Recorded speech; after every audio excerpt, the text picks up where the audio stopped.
César Gutiérrez Priego es un abogado, tengo 49 años, soy padre de familia y creo que soy un ciudadano decente, creo que he sido un buen hijo y además soy una persona que tiene conciencia social. Me he dedicado profesionalmente a ser abogado postulante en materia penal. Tengo la especialidad en Derecho Penal Militar y obviamente en Derecho Penal. He litigado en todos los fueros que hay en este país, en el fuero militar.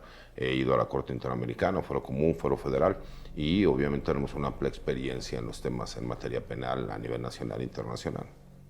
Mira, yo lo que espero es que realmente la ciudadanía y el pueblo de México salgan a votar, que tengan interés en elegir quiénes van a ser las ministras y ministros de la Suprema Corte, las magistradas y magistrados de los tribunales y las juezas y jueces.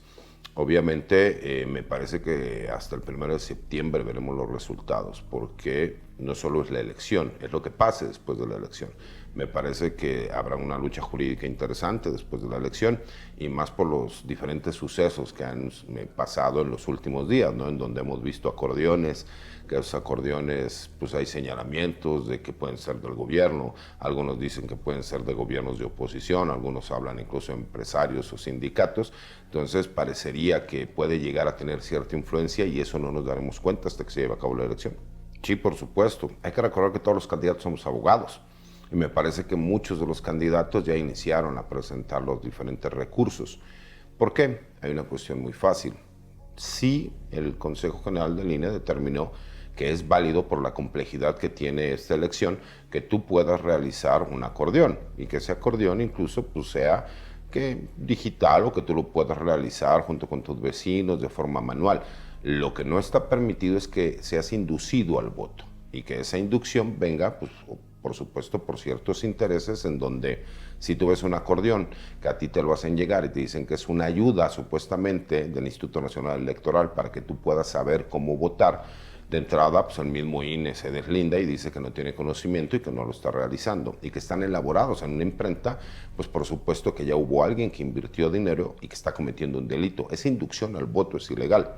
No es lo mismo que una persona haga una sugerencia respecto a los candidatos que él tiene y que las demás personas puedan tomar en consideración cuáles sí podrían a lo mejor ir con la misma ideología o el perfil que se está buscando y que les pueda a ellos llamar la atención para realizar el voto. Y otra cosa es que te induzcan, ¿no? De forma burda. Entonces me parece que sí va a haber muchas impugnaciones. Pues sí, porque no aparecemos en este acordeón que se mandó a hacer. Se hablan de 20, 30, 40 millones de acordeones que se mandaron a hacer a nivel nacional.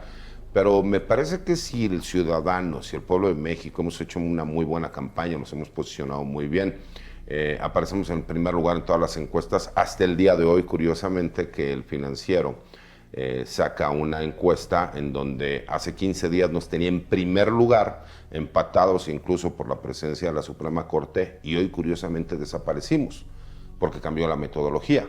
Simple y sencillamente en la metodología no metieron nuestro nombre. Y me parece que sí ya empezamos a ver que hay poderes fácticos, políticos, empresariales, ¿no? De medios de comunicación, en donde pues me parece que sí van perfilando cuáles son aquellos perfiles que aunque no hayan hecho campaña les interesaría que llegaran y qué perfiles son los que les son incómodos. No es que acuse, lo que pasa es que es más que obvio, ¿no? Me parece que hay muchos medios de comunicación que abiertamente han salido a tratar de denostar mi campaña. Y un ejemplo claro es, no le encuentran mérito a lo que ha sido mi carrera, sino que siempre hacen el señalamiento que soy hijo del general Gutiérrez Rebollo. Y por supuesto, yo siempre lo he dicho, ¿no? Públicamente, quién es mi padre. E incluso yo estudié la carrera y me preparé y me volví especialista para defender a mi señor padre de las infamias que en su momento el expresidente Ernesto Zedillo y su gobierno le imputaron falsamente. Tan es así que, bueno, pues dentro de mi campaña hice el señalamiento y saqué pruebas que en su momento mi padre realizó investigaciones en donde se cruza con la familia del presidente de México, en donde pues aparece grabada su esposa y un grupo de narcotraficantes haciendo negociaciones, ¿no? Con criminales. Y esto, por supuesto, que varios medios de comunicación siempre hacen el comentario.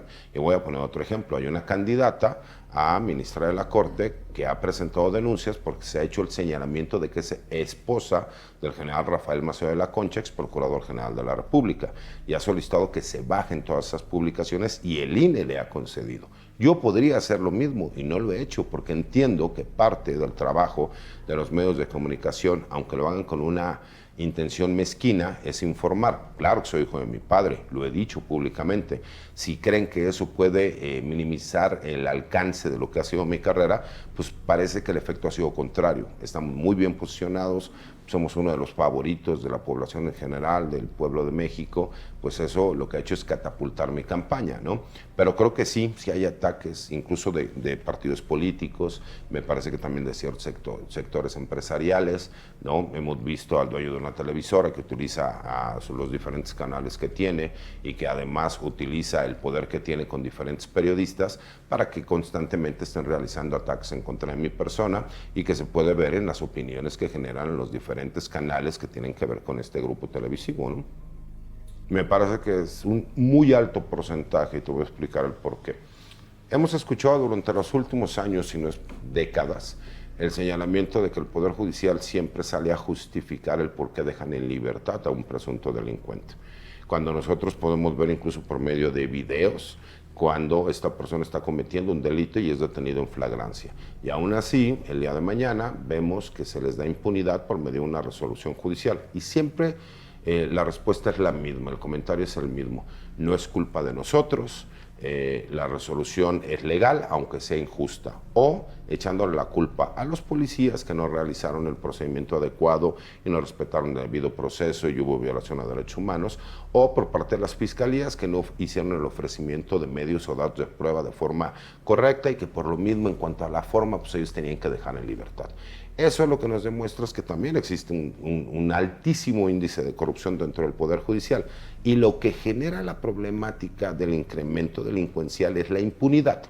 Cuando el delincuente comete un delito y es castigado, por supuesto que acabamos con la impunidad y entonces el mismo delincuente y la sociedad en general no quiere cometer un delito o no quiere ser reincidente porque sabe que va a existir un castigo. Cuando vemos de este famoso número que tú me hablas, que solamente el 1% de cada 100 delitos, o sea, 1 de cada 100 termina en una sentencia condenatoria, lo más triste es que solamente el 50% de los delitos son los que se denuncian. Eso significa que es menos del 1% los que terminan en sentencia de los que se cometen. Y un altísimo porcentaje es responsabilidad del Poder Judicial.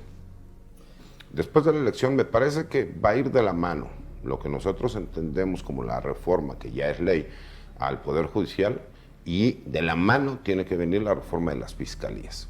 Entendemos que lo que se hizo fue una simulación nada más, porque tú acabas con las procuradurías poniéndoles ahora un nombre, es fiscalías. Les cambias de color, las pintas, pero utilizas al mismo personal con menos presupuesto, las haces independientes, pero en esencia no solo no cambias la ley, sino que siguen con las malas prácticas y las malas costumbres.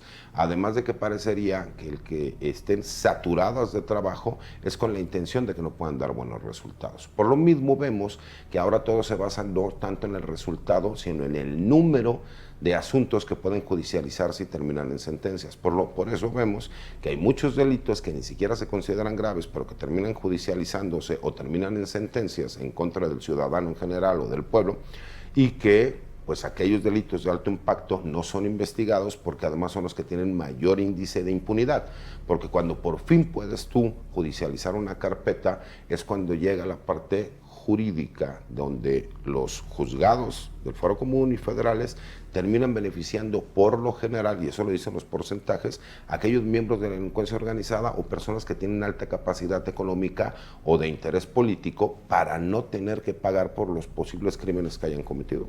Mira, creo que sí va a cambiar desde el momento en que ya el Consejo de la Judicatura Federal no forme parte ni esté bajo la subordinación de la presidencia de la Suprema Corte, es un hecho muy importante. Segundo, las facultades del Tribunal de Disciplina Judicial ya tendrán la capacidad incluso de investigar a ministras y ministros de la Suprema Corte. No solo se quedará en la parte administrativa de las sanciones, sino que además cuando se hayan cometido delitos, la misma ley los obliga a darle vista y presentar las denuncias a la Fiscalía General de la República. Los ministros de la Corte tenemos que participar de forma activa y nosotros además tendríamos que ser coadyuvantes de estas denuncias cuando sean necesarias. ¿A qué es a lo que me refiero? Tenemos que ayudar. ¿Para qué? Para acabar con la corrupción dentro del Poder Judicial. Todo aquel que me diga que el Poder Judicial es impoluto está mintiendo, porque todos los que nos hemos dedicado a postular lo que se conoce comúnmente como litigar, sabemos que existe una corrupción demasiado grande dentro del Poder Judicial de la Federación. ¿Y qué pasa en específico con la Suprema Corte?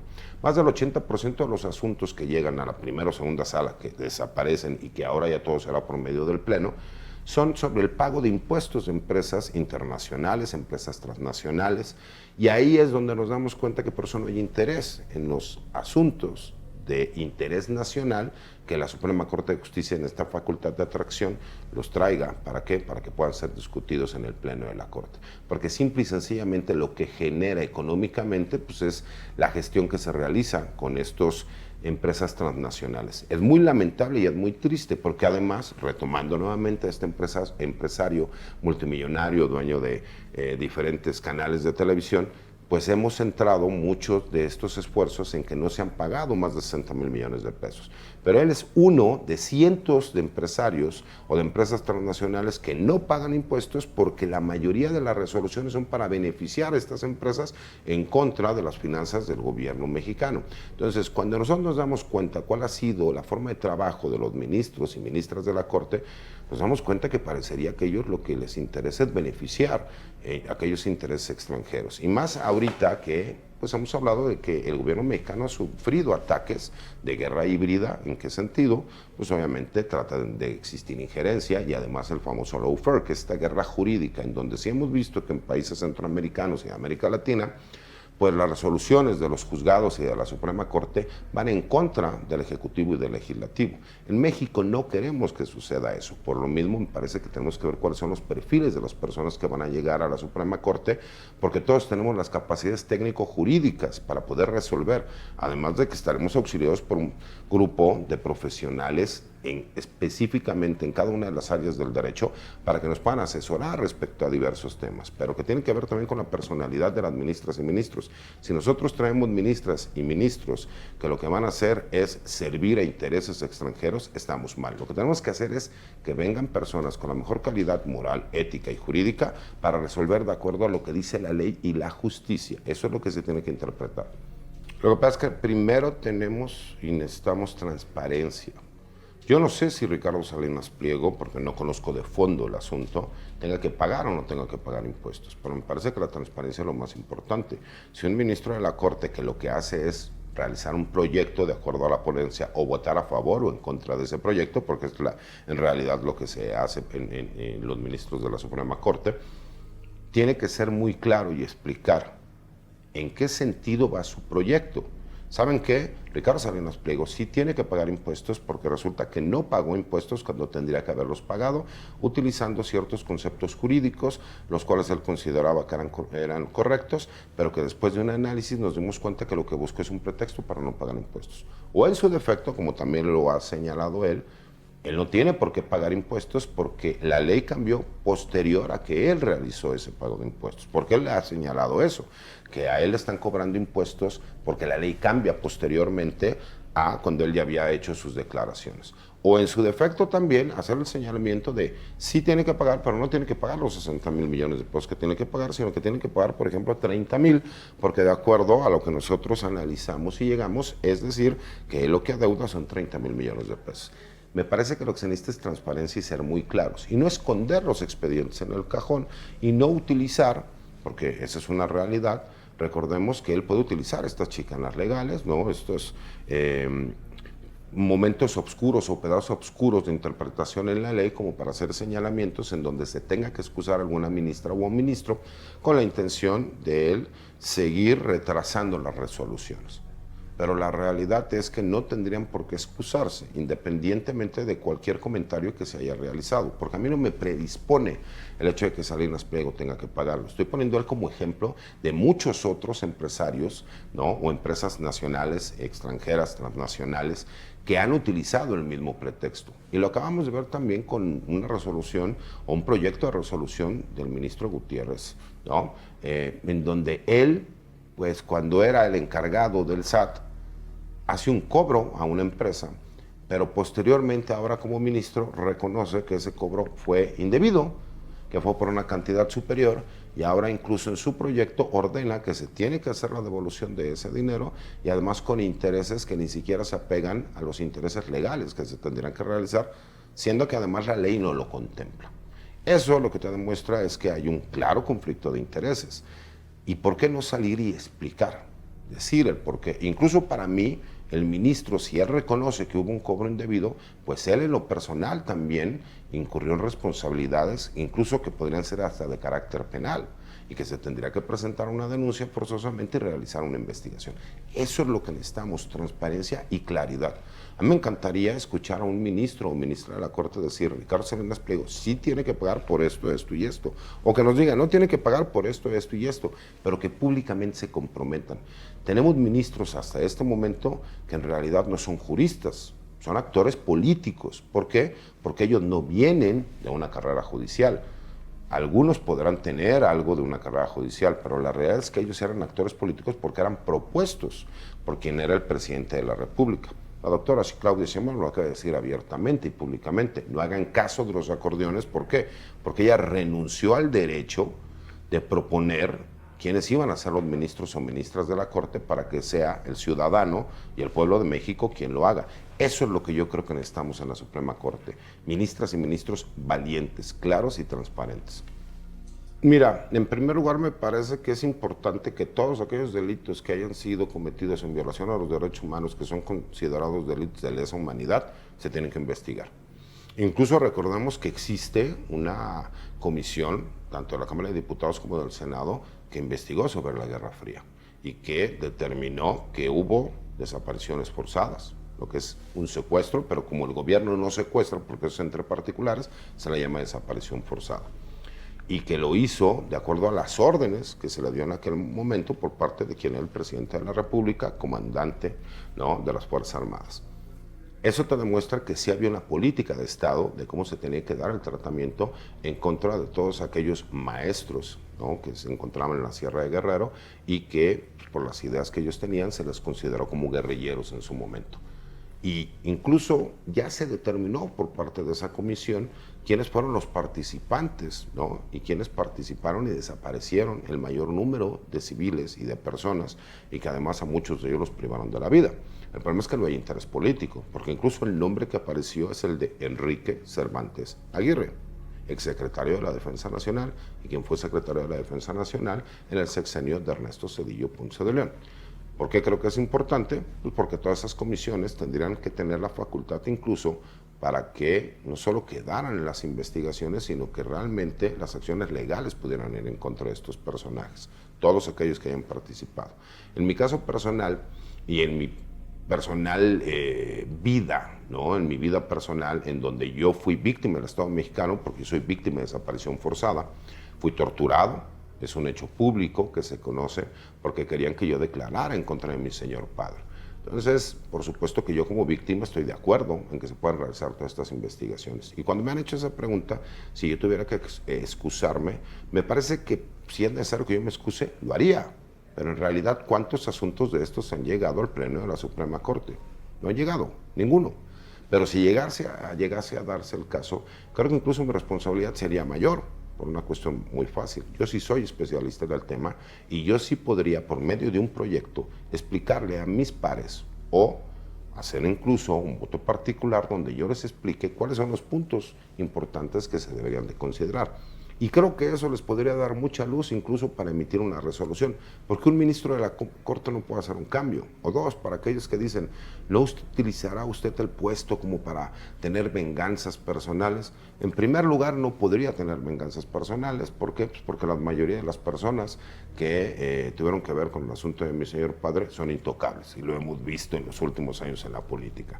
Segundo, pues yo no tengo facultades de investigación, ¿no? Yo no soy el fiscal general de la República y no tengo ni siquiera los medios para poder hacerlo. Incluso, ese a lo mejor ha sido uno de los problemas en mi campaña. Como yo no tengo una afiliación política, aunque abiertamente siempre he dicho que soy un hombre de izquierda y de pensamiento de izquierda, porque así fui educado, y cuando ya tuve la edad suficiente de saber cuál es la ideología que quería practicar, decidí que así fuera.